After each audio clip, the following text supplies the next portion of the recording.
Well, I think for me, the notion of the divided life began with just my own experience growing from childhood into adolescence into young adulthood and right to where I am today. It seems to me that as human beings, we are born whole, integral, with no distinction between what's going on inside us and what's going on outside us. I mean, an infant is able to turn on a dime emotionally.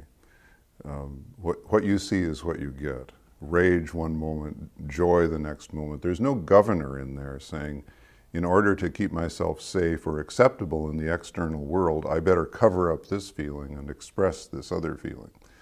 And I think that sense of wholeness about infants and young people is one of the reasons why we love being around them.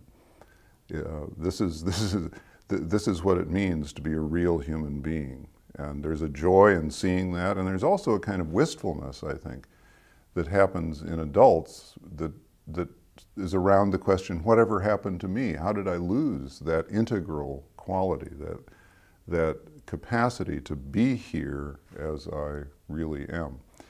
And as we think about our lives, I think the answer becomes pretty clear. For some kids, it happens sadly in the family. For most of us, it happens at school. We learn at some point that it's not safe to be in the world as who we truly are.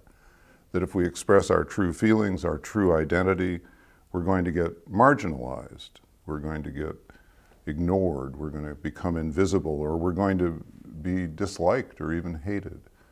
I think gay and lesbian young men and women can tell you about that pretty vividly, but we all have our own version of that, where there are pieces of us that we don't dare bring into the world for fear that something bad's going to happen to us. So we try to get by, we try to pass, we try to play a role that's acceptable.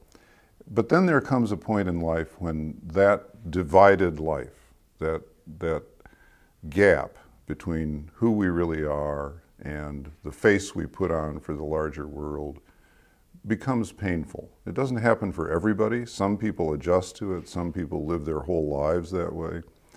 But for a lot of people, the divided life becomes a source of pain, and we have to find some way to try to close that gap, to build a bridge between our own identity and integrity as adults and the work that we do in the world. I'm 72 years old, and I think every now and then about the fact that I am a mortal being who will at some point die. You think about that in your 70s in a way you don't in your 30s, 40s, and 50s.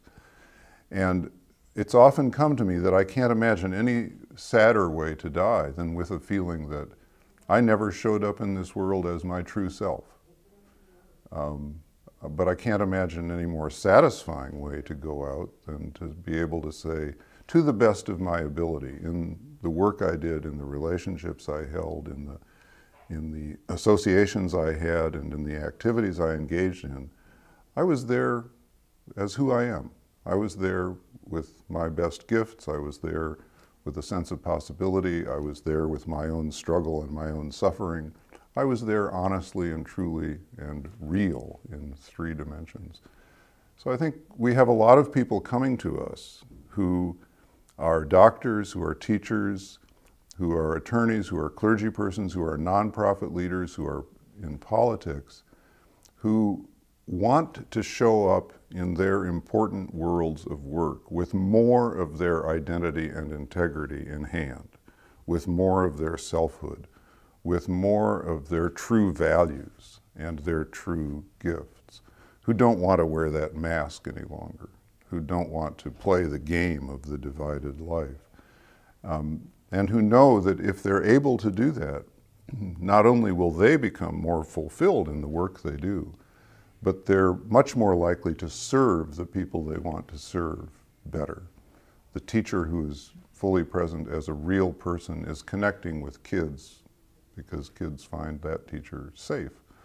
The leader who is present as a real person is connecting with whoever is following because they find that person safe. So I think the divided life is a big problem. I don't think it's an insoluble one.